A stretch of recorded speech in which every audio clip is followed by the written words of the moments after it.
Siguro habang nagpapahinga ako at maya-maya siguro after 30 minutes maliligo na rin ako. Kailan ba natin kakailanganin talaga ang doktor? Tara, pag-usapan na po natin ito. Para sa ngayon lamang makakapanood at bago ka lang sa aking page, ako po si Pastor Kelvin Cabuyao. I'm the founder of Life with Christ Without Rice. And meron po tayong sariling community, Life with Christ Without Rice Ministry. Meron na po tayong 2,700 members sa loob ng ating community. At naka-filter po kasi 'yun, hindi pwedeng basta-basta na lang makapasok doon. Pero ngayong 2024, regalo ko na kung pumasok ka doon sa loob ng community, hindi mo nasagutan kasi kawawa din naman yung mga senior citizen pero Tagalog na rin naman kasi yung filter na yon, and yet hindi rin talaga nasasagutan ng maayos. So join lang po kayo doon kung may mga sakit at karamdaman ka. At maganda pag-usapan natin, kailan ba natin kailangan talaga ang doktor? At hiningan ko po yung opinion po ninyo. Napakaganda ng mga kasagutan ng mga member natin sa ating community.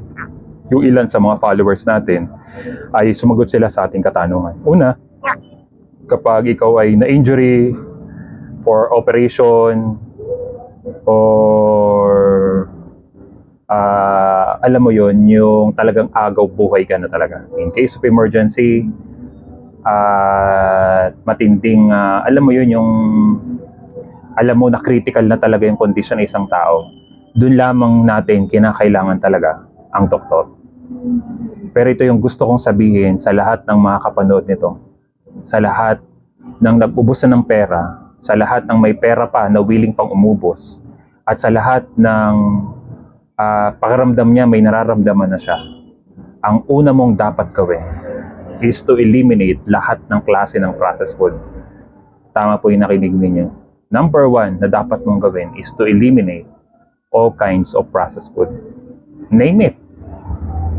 I-eliminate mo na siya agad. Wag na wag mong gagawin na lumapit agad sa kahit sinong practitioner na babayad ka ng malaki, kahit pa yan low carbs practitioner, carnivore practitioner, na babayad ka pa ng malaki. You don't need a doctor. You don't need their advice. Meron nga ako nakikita nagbibigay ng advice. Sila mismo mukhang may sakit. Sila nga mismo parang hindi sigurado sa mga sinasabi nila, and yet yun pa yung hingan mo ng advice.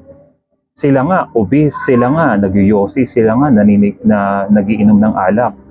Sila nga, grabe, halos araw-araw nakamilk tea. Sila nga, hindi mga healthy foods ang kinakain, and yet doon ka pa talaga magpapakonsulta. Pamilya nila, sandamakmak ang namatay sakit na diabetes. Pamilya nila, puro may maintenance. And yet, ikaw mismo, doon ka pa talaga lalapit sa kanila.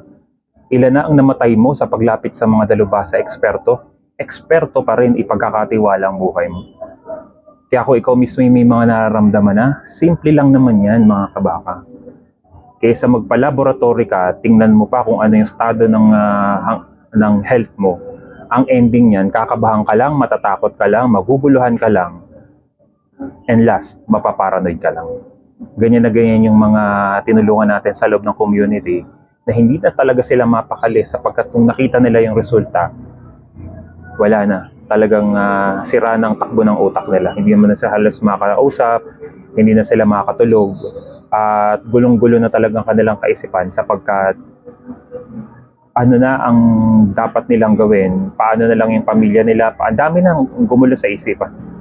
Sapagkat itong advice ng doktor, lifetime ng gamutan, lifetime ng maintenance, at kapag hindi ka pa rin nakuha doon, papasok ka na sa dialysis, radiation therapy, or chemotherapy. Yan na yun, pattern na yan Sapagkat meron akong isang kaibigan na dinala sa hospital, hindi pa natetest, hindi pa wala pang sa madaling salita, hindi pa naharap ng doktor. Pero sa hindi inaasahang pagkakataon, lumapit sa kanya yung nurse, ito na daw yung gamot, ito na daw yung babayaran. Nagtaka siya. Bakit ito na agad yung gamot? Ito na yung babayaran, nakapangalan pati talaga sa kanya. Hindi pa naman siya naikutan ng doktor. So ibig sabihin, nung lumabas yung pangalan niya, At harapin siya man o hindi, may nakapattern na iinumin talaga yung pasyente.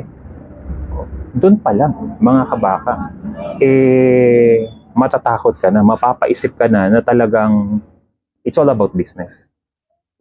Pero kung gusto po ninyo na mas may taong mag-guide po sa inyo, ako po mismo, I have my own community, libre lang po akong tumutulong. Simple lang naman eh. Bakit po ba gustong gumaling? Pag gumaling ka ba, you will be used by God.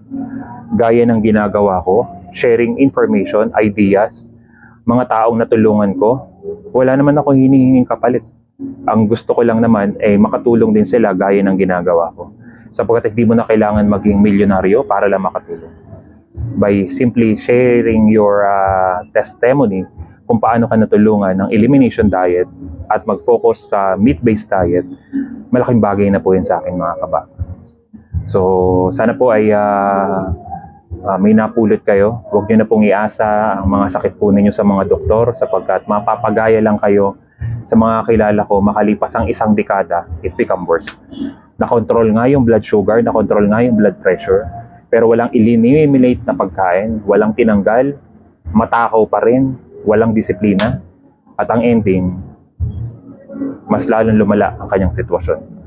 Kaya ngayon lang siya na nagising sa katotohanan, tama ka pastor, hindi nga pala talaga natin kailangan ng doktor. Because may expert po talaga yan, mapa-carnivore or low-carbs practitioner, it's all about business. Think about it. God bless everyone.